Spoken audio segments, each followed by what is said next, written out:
السلام علیکم ورحمۃ اللہ وبرکاتہ۔ گناہوں کو مٹانے والے اعمال۔ میرے دوستو، گناہوں کا ہو جانا کوئی عیب نہیں ہے۔ گناہ تو ہر انسان سے ہو جاتے ہیں، لیکن اس گناہ پر ڈٹ جانا، توبہ نہ کرنا، یہ عیب ہے۔ اسی وجہ سے حضور علیہ الصلاۃ والسلام نے صحابہ کو فرمایا، اے میرے صحابہ، تم میں سے ہر ایک خطا کار ہے۔ اے ابو بکر، تو بھی خطا کار ہے، عمر تو بھی خطا کار ہے، عثمان تو بھی خطا کار ہے، لیکن تم میں سے بہترین خطا کار وہ ہے جو گناہ ہونے کے بعد فوراً توبہ کر لے۔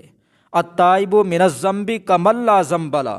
گناہوں سے توبہ کرنے والا ایسا ہے جیسے اس نے گناہ کیا ہی نہیں ہے۔ لیکن آج کی ویڈیو کے اندر میں آپ کو چند اعمال ایسے بتاؤں گا کہ جن کے کرنے سے انسان کے گناہ مٹ جاتے ہیں، یعنی گناہوں کو مٹانے والے اعمال۔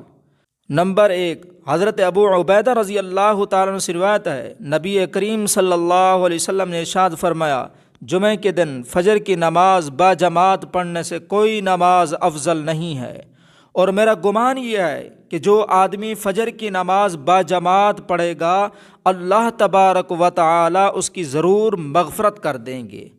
نمبر 2، حضرت ابو دردہ رضی اللہ تعالیٰ عنہ سے روایت ہے، رسول اللہ صلی اللہ علیہ وسلم نے ارشاد فرمایا، سبحان اللہ والحمد للہ ولا الہ الا اللہ واللہ اکبر ولا حول ولا قوت الا باللہ العلی العظیم کہا کرو، کیونکہ یہ باقی رہنے والی نیکیاں ہیں اور یہ گناہوں کو اس طرح مٹا دیتی ہیں جس طرح درخت سے سردی کے موسم میں پتے جھڑتے ہیں، اور یہ کلمات جنت کے خزانوں میں سے ہیں۔ نمبر 3، نبی کریم صلی اللہ علیہ وسلم نے ایک مرتبہ اپنے چچا حضرت عباس سے فرمایا، اے میرے چچا، میں تمہیں ایک ایسی چیز بتاؤں، کیا میں تمہیں 10 چیزوں کا مالک بناؤں؟ جب تم اس کو کرو گے تو رب العالمین تمہارے سب گناہ، اگلے پچھلے، نئے پرانے، جان بوجھ کر کیے ہوئے، غلطی سے کیے ہوئے، چھوٹے بڑے، چھپ کر کیے ہوئے، کھلم کھلا کیے ہوئے، سب معاف فرما دے گا۔ وہ کام یہ ہے کہ 4 رکعت نماز نفل صلاۃ التسبیح کی نیت باندھ کر پڑھو۔ اگر ممکن ہو سکے تو روزانہ 1 مرتبہ اس نماز کو پڑھ لیا کرو۔ یہ نہ ہو سکے تو ہر جمعے کو 1 مرتبہ پڑھ لیا کرو۔ یہ بھی نہ ہو سکے تو ہر مہینے میں 1 مرتبہ پڑھ لیا کرو۔ یہ نہ ہو سکے تو سال میں 1 مرتبہ پڑھ لیا کرو۔ یہ بھی نہ ہو سکے تو عمر بھر میں 1 مرتبہ تو پڑھ ہی لو۔ نمبر 4، حضرت ابو ہریرہ رضی اللہ تعالیٰ عنہ سے روایت ہے، نبی کریم صلی اللہ علیہ وسلم نے ارشاد فرمایا، جب تم میں سے کوئی سورۃ فاتحہ کے آخر میں آمین کہتا ہے تو اس وقت فرشتے آسمان پر آمین کہتے ہیں۔ اگر اس شخص کی آمین فرشتوں کی آمین کے ساتھ مل جاتی ہے تو اس کے پچھلے تمام گناہ معاف ہو جاتے ہیں۔ نمبر 5، حضرت ابو ہریرہ رضی اللہ تعالیٰ عنہ سے روایت ہے، نبی کریم صلی اللہ علیہ وسلم نے ارشاد فرمایا کہ جب امام رکوع سے اٹھتے ہوئے سمع اللہ لمن حمدہ کہے تو تم اللہم ربنا لک الحمد کہو۔ جس کا یہ کہنا فرشتوں کے کہنے کے ساتھ مل جاتا ہے تو اس کے پچھلے سارے گناہ معاف ہو جاتے ہیں۔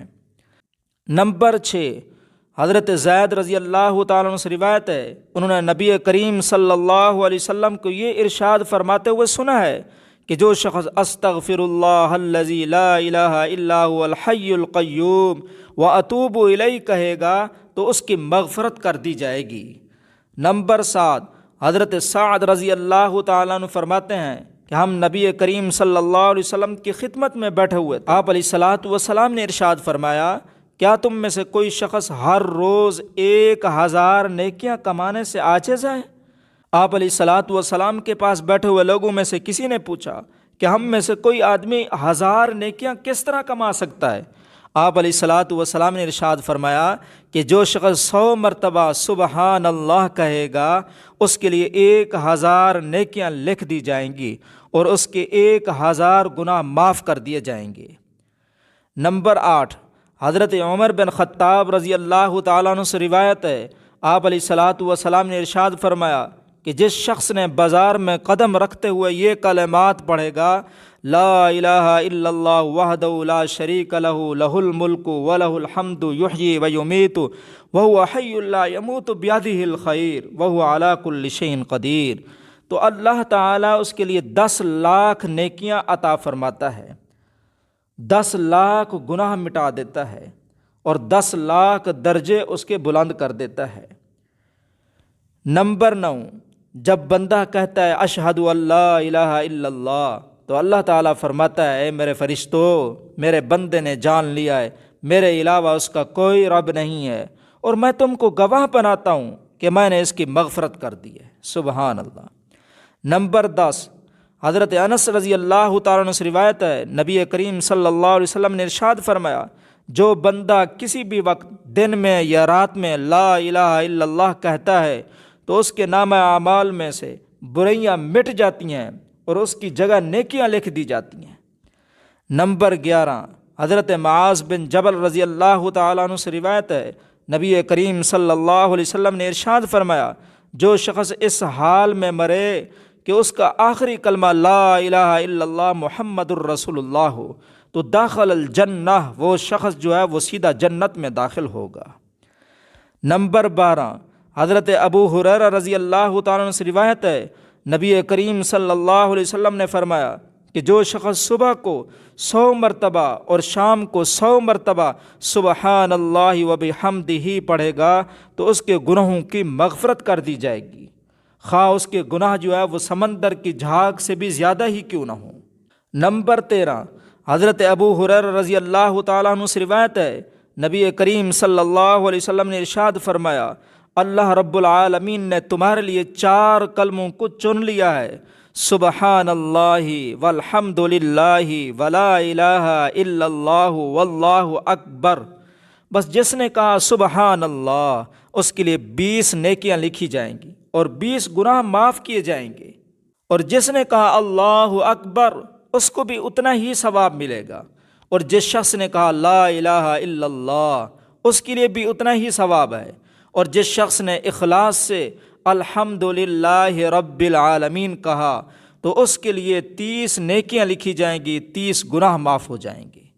نمبر 14، حضور علیہ الصلاۃ والسلام نے ارشاد فرمایا کہ جو شخص صبح کی نماز کے بعد 100 مرتبہ یہ تسبیح پڑھ لے گا، سبحان اللہ وبحمدہ سبحان اللہ العظیم، آپ علیہ الصلاۃ والسلام نے فرمایا کہ یہ وہ تسبیح ہے کہ جس کی برکت سے پوری کائنات کو رزق تقسیم کیا جاتا ہے۔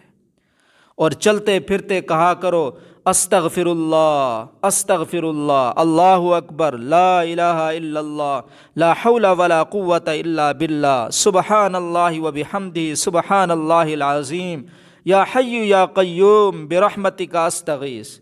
اور میں یہ کیوں کہہ رہا ہوں؟ یاد رکھنا جو زبان پر کثرت سے بات آتی ہے مرتے وقت بھی وہی زبان پر آتا ہے۔